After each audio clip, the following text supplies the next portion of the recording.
Hi, I'm Dr. Divina Lopez, a board-certified pediatrician with over 10 years of experience in pediatrics, and you are listening to Dancing into Parenthood.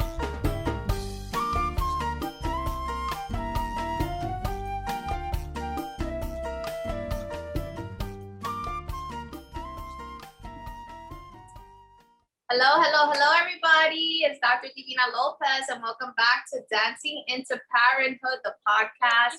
Today, I have Dr. Catricia with me, which I met her, or I saw her many years ago when Roe came out with the whole Roe docs thing, and didn't really know how much we had in common at that time. And recently we were able to catch up through Instagram and just see what I guess the other person was doing. And it's oh, we're really in kind of a similar situation, the two of us. Mm-hmm. So just a little background, we're both pediatricians and we're both women of color and we both are single moms. So that's a really I mean, I feel like we're the minority of the minority because we are definitely in a very professional field where, things just seem to, or most people seem to live a very traditional sort of lifestyle. And then here we are, right? Two women who come from backgrounds who are not usually present in our fields, and then at the same time doing everything that we do as single moms, which is really amazing and unbelievable. For me, it was very I guess I felt that instant connection with you because I said, wow, finally somebody else that's like me, right. And I love that you do everything with so much honesty and you put it out there. I love that you put God first and foremost in everything that you do. I think that that's really important. And I love how dedicated you are as a mother, as a pediatrician. I always see you giving it 1,000%. And I admire that about you.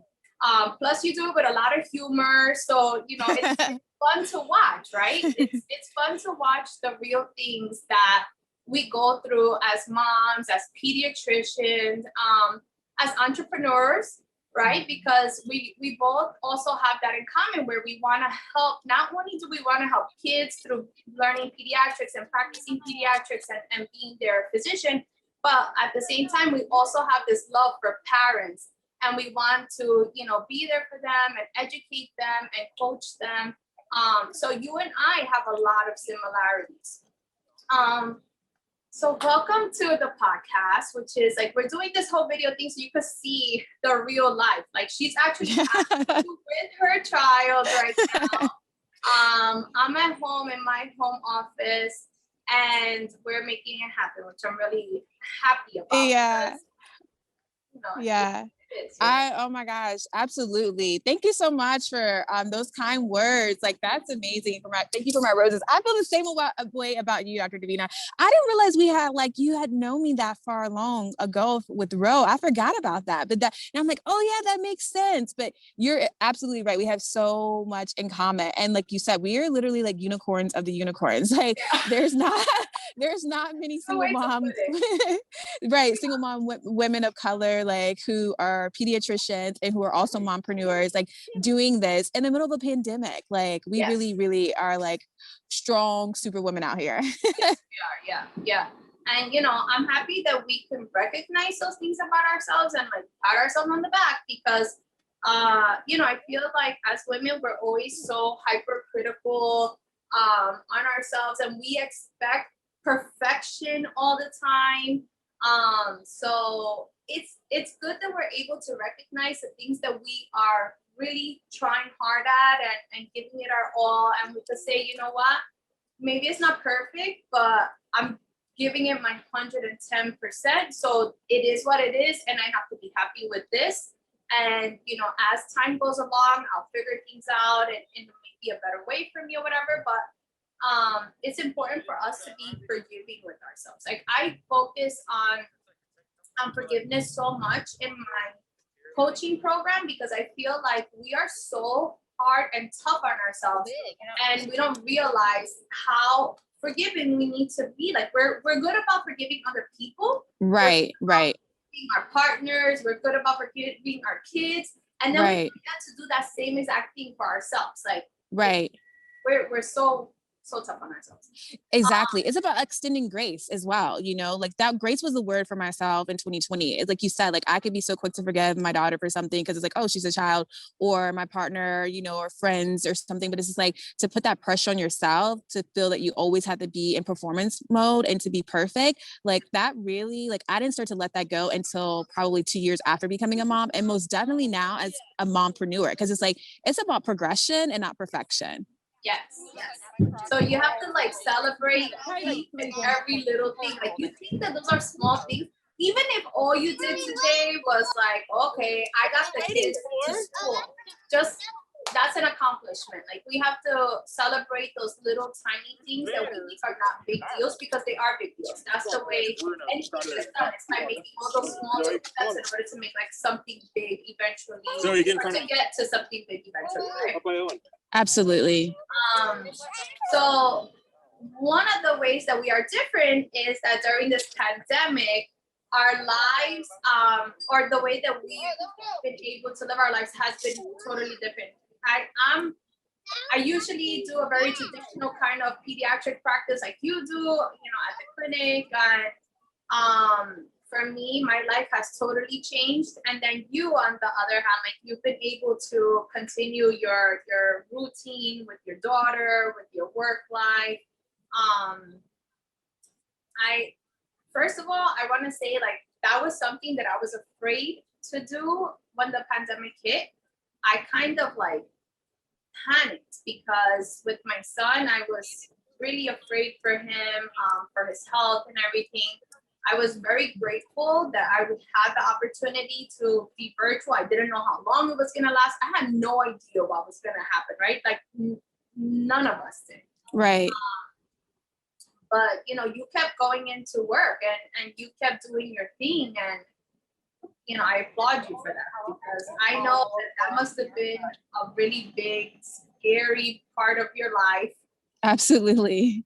Absolutely. Right? And, you know, just even thinking about your daughter and how you're going to support her during that time, that must have been very difficult. I know as single mothers, you know, I say kids suffered the most in this pandemic, but I know single moms suffered a whole lot.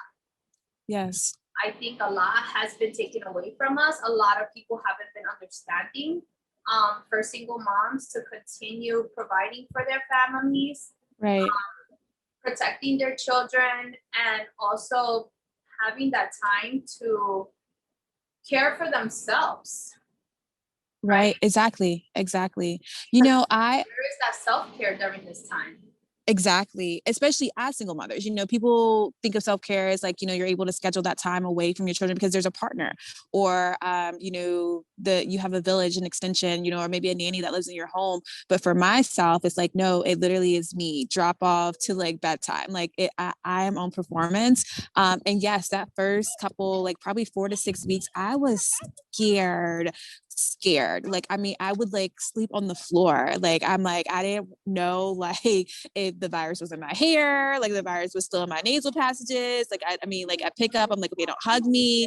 You know, like I was like changing out of scrubs at the back of my trunk, like literally just to have on like some other clothes to pick her up from daycare. That's how scared I was like initially, because it's like, there was no really, there was still a lot of unknown, like what was like the significance of like the risk of like transmitting this virus without having any symptoms. And I'm like, I can't put her with my parents who are elderly, you know, have medical conditions. Like I have to care for her and I still have to work. I had no choice, like, but to still work because my patients needed me. Right. Yeah. So you were extremely brave during that time. I know for myself, you know, you and I are also in a different situation where I do have my son's dad involved in his life. And so I was able, and then we were even afraid of that. Like, how do you co-parent during this whole virus too? Like our whole co-parenting schedule had to change. As you can imagine, there was a lot of tension between the two of us because at first, of course, you know, if he thinks I'm still seeing patients or something, he was afraid of that. I might expose everybody. And then my child is going to his house where he has a younger sister there too. So were they getting exposed? How are we going to protect one another? Were we on the same page of making sure that we were taking the precautions? I also, in the beginning, I did have my mother's help. And then my mom had to go back home. And so then I had to figure that piece out too of like for childcare. I don't have childcare. I'm like you, I do everything myself, except, you know, I get to share some of the responsibilities with his dad. So, you know, there is no nanny here. There's no babysitter here. Yeah. So I tried having a babysitter. It didn't work out because he's very rigid about certain things. You need to have people that understand that sort of personality and how to be a good caretaker for that sort of person is, you know, you need someone who really gets it. So because of that, I've always done everything myself. My son is not, you know, all over the place. He's here with me all the time. And now I even wonder, like, how is he going to get back into school? Because he's so comfortable at home now that because he is on the spectrum, like this was wonderful for him. For many children, it's terrible. For my son, because of his condition, he loves being virtual. He has like a great school life where before he was bullied all the time, and now he doesn't feel that sort of anymore. You know, he's comfortable at home with the things that he's comfortable with. And now my next challenge is going to be like how to get him back into the school building. So, you know, there's a lot of I feel like there's so many interesting things that are going on, and there's so many conversations that you and I can have because, number one, I think we have similar goals when it comes to our careers, when it comes to the way we parent, the way we care and support for other, you know, for other people, for other moms. I do, you know, I want to have honest conversations all the time because I think it's important. I don't see that so much in our community, in the medical community, plus the communities that we live in. Like, I feel like there's a lot of space for that. I think, you know, I already told you earlier that I had like the Bonita Project t-shirt on because there is an opportunity, I think, for us to mentor younger women of color, and not only when it comes to like their career, but also for them to think about like what is it that they maybe want to take from their culture and how to incorporate that into their future lives, when they think about themselves maybe becoming moms. Or, you know, what were the things that we love that our moms did and the things that we would love to change, and how have we done that ourselves, right? Because I don't know about you, but I grew up in like a very, very traditional Puerto Rican household where my dad was, you know, the one who went out every day, all day long, and, you know, he was the breadwinner, and my mom took care of the entire house. And so that was actually a problem in my marriage because I didn't realize that I also kind of married someone who was a little more traditional, and I'm not. And so, yeah, and so that became very frustrating for me because I thought I was clear about, you know, those sort of things, but, you know, I think there are certain expectations when you are, or especially when you grew up in a family like that, they think maybe you're going to continue that sort of lifestyle, and that's not something that I ever saw for myself. Right. So like you're a total modern mom. You are doing, you go to work, you take care of your daughter from beginning to end. Yeah. You got your whole household under your own control, which I love that. Like I love to see that you take care of all of those things. Plus, I mean, you're way better at this than I am. You do all of those like fun kitty things that. Oh my goodness. Listen, no, it takes longer to set the project up and just to put it on social media than the project lasts. I'm like, what was that? Like, it was like 20 seconds. And she's like, okay, I'm done. I'm like, oh my God. But no, I hear you. Like the traditional roles, like as an Afro-Latina, like my dad, same thing. Like he was out of the house, like he was an entrepreneur, and my mom was a stay-at-home mom, for like during my elementary years. And then we moved, had some like financial hardships. And at one point we moved in, we were like kind of an extended blended family. We lived with my father's parents. That's the Hispanic side of my family. And like, we all shared a bedroom upstairs, like me in high school with my parents and my sister, and my grandparents were downstairs. Yeah. And I just knew that like my mom was so codependent, for her own reasons. And I just knew that like, I think my dad saw like the intelligence and just the gift that I had. And he just kind of pushed that, he doesn't have sons, and I kind of just was like pushed to be this resilient person, like legit, like when I was a child, like a lot of my childhood was like mothering my mom and then mothering my sister, who later ended up with like having a mental illness. And so all of that, like I didn't even realize and understand like how God was preparing me for this single motherhood, like I didn't go into like motherhood thinking that, like, I mean, I thought of like, yeah, I'll be a mom one day, but never knew. And like, it could ever, if you told me I was gonna be a single mom, like, I mean, we've been doing this for 4 years, I would have been like, yeah, right. Like, that's not how it goes down, but we're doing it and we're thriving. And, and that's what I'm all about in my parent coaching business is with single mothers, is that like, we don't have to just survive, we don't have to go through like day-to-day monotonous routine, like, just another day, just trying to hang on.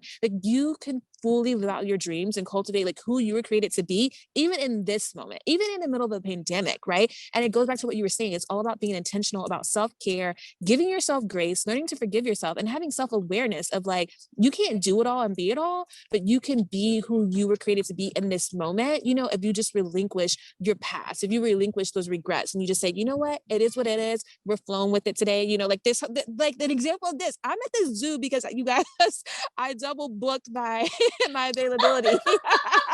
So I was like, one thing has to be canceled. And so she's on a play date right now. And the mom's like, don't worry, I got it. And that was her just now asking for like, where's your snacks? I'm like, they're over there. This is what you have to do as a single mom. Yeah, you just have to take it like day by day. Like that's the best advice that I could give during the pandemic. People always ask like, oh, what should I do? Or how are you handling it? And I'm like, I'm doing the best that I can on a daily basis. And when there are days where I'm like, oh, forget it all, like the challenging behavior, the virtual school is a mess, my job is putting pressure for whatever, I'm just like, you know what, we're getting takeout today. Like, there are, those little things just make such a big deal. Like it makes a change in my energy. Yes. I think I put so much on my to-do list every single day. And I'm a person who loves to check things off of my to-do list, right? Makes me I've accomplished something today. Yes. And then when that doesn't happen, and I'm like, I'm not feeling good about myself. And then that just like, that flows over into everything. It flows over into how I speak to my son. It flows over into how I take care of the house. So the good thing is that what has happened over the years is that I've learned when I'm starting to feel, I call it funky, when that funk is starting, and I recognize it so much sooner that then I'm able to like, okay, let's turn this over. Right. And whatever it is that I need to do, if I need to like soak in the tub that night, I tell my son like, listen, I'm gonna let you watch whatever video you want, right? Because I need alone time. Right. Anything. I need you to be happy. I need to make myself happy so that I can continue being your mom today, because exactly, it's one of those really challenging days. Exactly. As they get older, it makes it easier. But like I've been divorced since my son turned 2 years old. So like those toddler years were really challenging. doing it alone.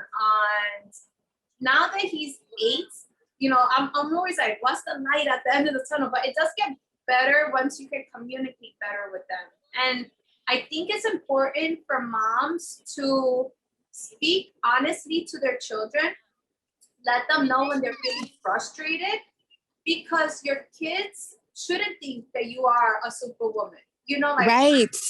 kids need to see you as a human being. We're so used to taking care of it all for them that they just like see us as, yeah, nothing ever bothers mom. And it's kind of our fault when we don't show that emotion to them. And we're afraid to do it sometimes. Like, I used to cry alone in the shower. I would never show my son any tears. Oh my gosh. Ever. Never. You're talking my language. Yeah, I would always be afraid to show him how frustrated or hard the day was, or you know, I would just go alone and take care of my tears there. And then I think the first time he saw me cry was either last year or the year before that. And I remember, like, I started crying in front of him, and he was like, "Why are you crying? I'm feeling so sad for you." And you know, he got it. Like, oh, you're really a human being. Like, you get frustrated just the way I do. Right.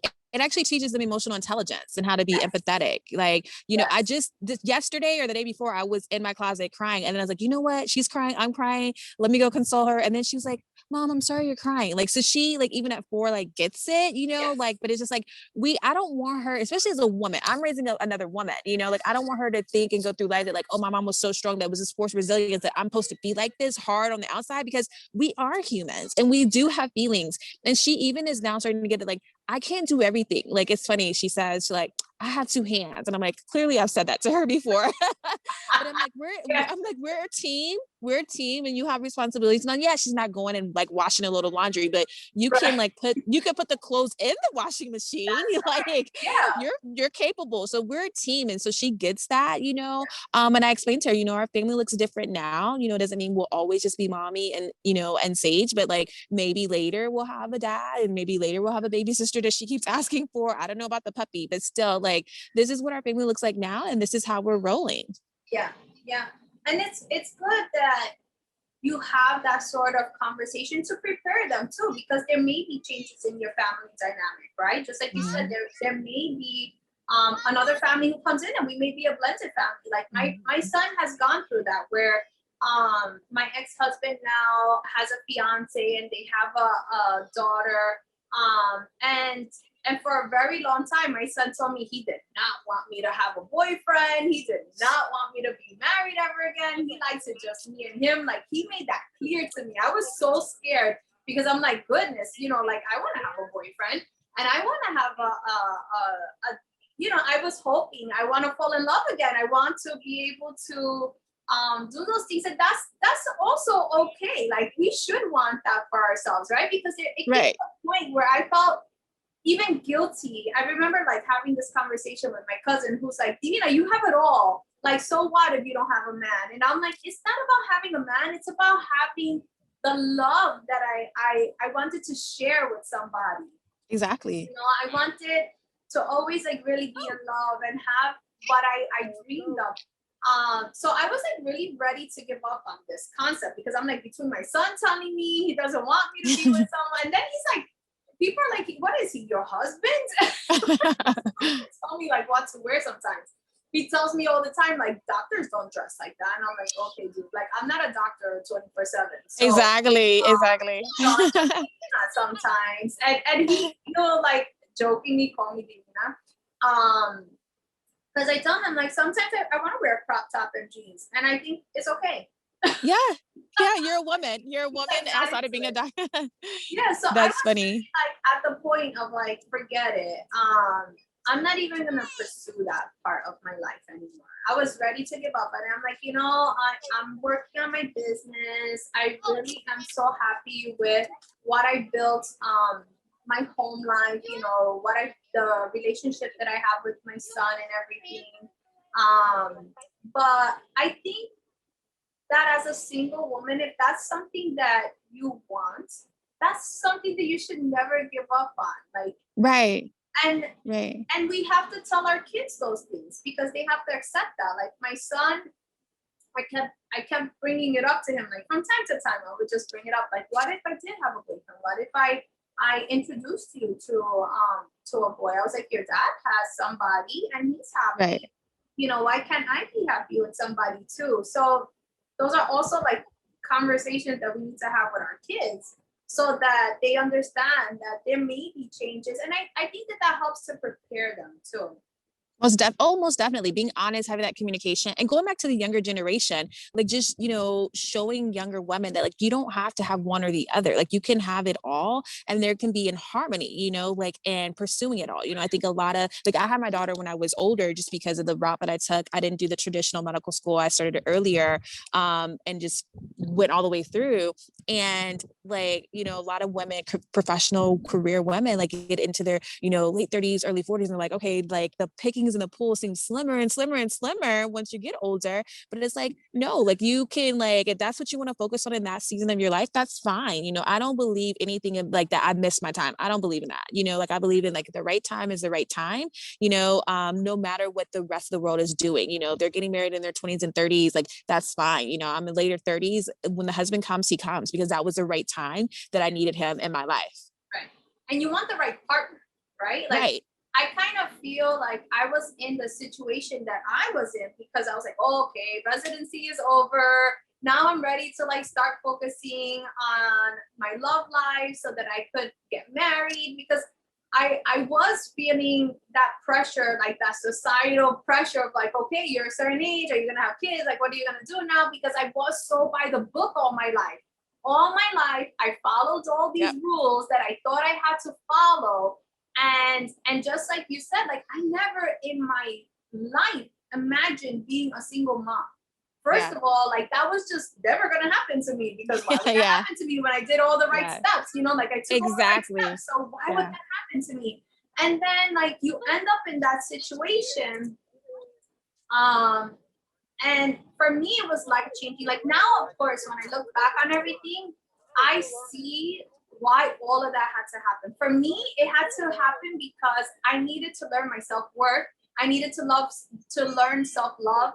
I needed to learn to prioritize my life, because I was always giving it to somebody else. When I was younger, it was all about my parents. When I was done with that sort of feeling, then it was all about my friends. And then after that, it was all about my career. Then it was all about my husband. And, it was never just about me. Right. And that's what I've learned I've been divorced now for 6 years. It took me 6 years. And I always tell women, like, don't wait as long as I did. Like, I'm 43. Don't wait as long, as it just means just forever, it feels like, to learn these lessons.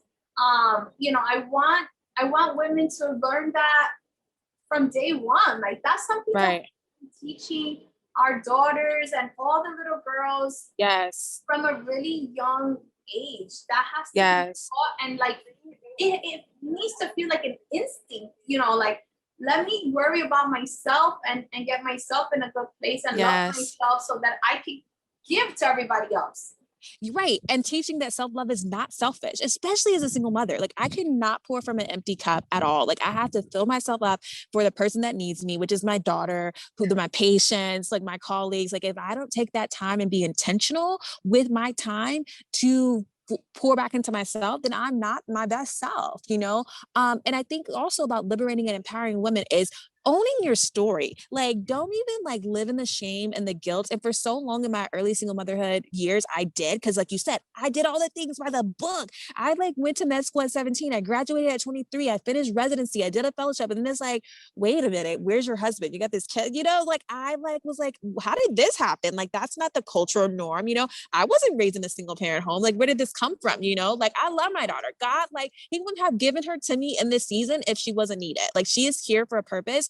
But I got so caught up in shame and I didn't share my story. And just in the last 2 years, I've started to share my story. And now I'm like learning to love myself again. I'm like, this is a part of my story. And there's no shame. I don't need to flip through these pages and like not tell that chapter. Like this chapter is just as important as the chapters that are coming. Yes. Yeah. Yeah. I think the important thing is that we grew from those experiences, right? Like those are, or I want to say people love to ask like, why would God let that happen to me or something? Yeah. Like, because those are experiences that we kind of have to learn to embrace. Yes. And then say, what is the lesson that I'm supposed to learn from this? What is the path that I'm supposed to go on? Because this was definitely like not the road that I thought I was going to take. It's taking me somewhere else. So this journey that I'm on, where is it leading me? And what am I supposed to do with this? For me now, I see it as such a blessing in disguise. I just didn't realize what was happening in the thick of it. Right. But now when I look back on it, I'm like, wow, it had to be that difficult because I'm such a stubborn person that I fight it all. I'm like, no, this is not going to happen, or that's not the way it's going to happen. Or so I know for me personally, it had to be that tough in order for me to make those changes and to grow and learn about myself, because I'm a true Taurus. Like, I'm a Taurus to the end. Oh my gosh, how did I know you were that? Just by the way you explained it, I'm like, she got to be a Taurus. I'm a Taurus, I'm stubborn. I'm like, no, I'm a very like slow going, all of that. Like, you know, so when everything had to change really quickly and I was like, what is going on? I thought I was like losing my mind and losing my life. But, you know, now I know like, wow, I gained so much from it. And, and I wouldn't even change it. You know, like people ask me like, oh, if you could have done things differently, would you? No, not at all. Not at all. It was, it's a very significant part of my life, and I'm happy that God gave that to me. I'm happy that there were so many lessons out of it. And I think it made my life more interesting and helped me to learn what's important in life and where to prioritize things. Exactly. Definitely. Yeah, no, I would agree with you. Like, I don't look back and say that there's something that I would change. Maybe some of the people that I allowed to stay in my life a little bit too longer than they should have, but it all adds up. You know, I believe that like everything happens for a reason. Hindsight is 2020, you know, like you don't understand why you're going through. But if you would shift your mindset to not focus on the negative, but say, what am I supposed to learn in this moment? Like, how am I supposed to grow through this and not just try to get to the next season? You know, too many times we try to just get to the next season. It's like, no, grow through this right now. You know, a seed is planted in the dirt. It doesn't say I need to be a flower tomorrow. Like, it goes through and then it breaks through, right? And becomes what it was created to be. But we have to go through all the other environmental things first, you know, circumstances first. So it all in the end, it all pays out. If you would just continue to just say, okay, shift your mindset to say, this isn't, you know, permanent. This is something temporary. And I'm going to be a better woman for this. I'm going to be a better mom after this. You know, I'm going to be a better pediatrician, a better, you know, entrepreneur because of this. Yeah. You build a lot of muscles, like, for sure. Yes. And you learn how to be strong in ways that you just never imagined. So exactly. There are a lot of gifts that come with having to go through something so difficult in your life. And I think when you see it in that way, then it's easier to accept it and to try to look for what are the like little pearls of nuggets and all the things that I need to learn from this. And I think, you know, that's really the most important part, not to look at it as a burden of like, why is this happening to me, but instead to view it as like, okay, this was something unexpected. What am I supposed to get out of this? Right. Because if you don't, then you're going to just keep repeating the same things. And no one wants to go through that. The more you resist it, the worse it actually gets. It just comes back and back and back. Yes. So yeah, that was definitely a huge learning lesson for me, because that, oh my God, I told you. Anyway, I'm a stubborn person. So I was like, no, it has to be like this. It has to be like this. But you know, you learn with time. Right. So I do think that there are, you know, like we just touched on a few different things today. I do think there are so many great conversations that could come out of this. And I think there are a lot of opportunities for us to share more information with all the women that are going to tune in. And please let everybody know where they could follow you on Instagram or how they could connect with you. Most definitely. On Instagram, my handle is Dr. Mom _ Sage, SAGE advice. That's also the same Twitter handle, and my website, drmomsageadvice.com. All right.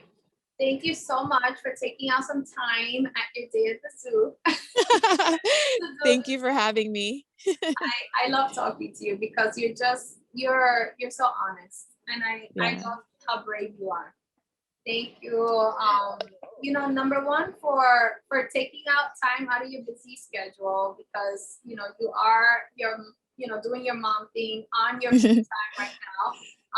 Number two, thank you for being a really dedicated physician and doing what you love doing, because it definitely shows.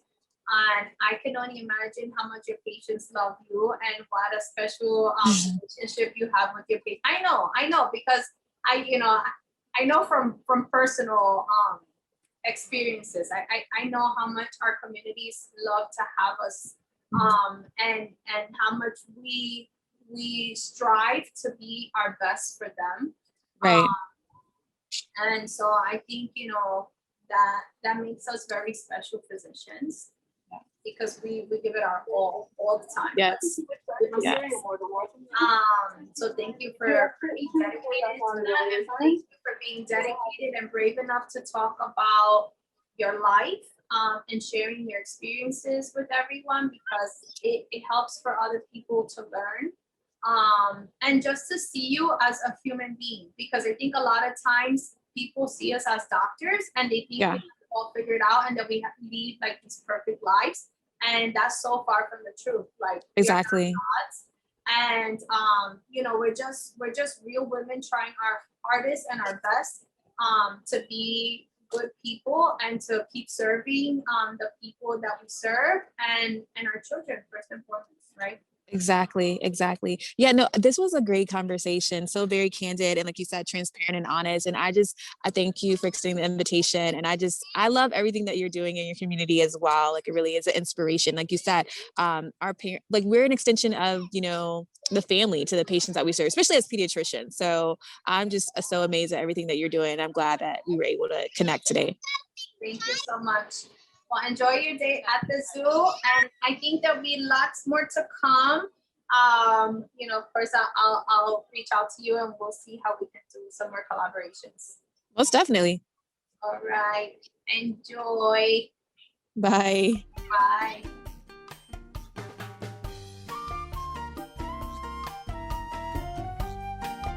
To listen to more podcasts, please visit us at drdivinalopez.com and follow us on Instagram at Dr. Divina Lopez. Thank you for listening.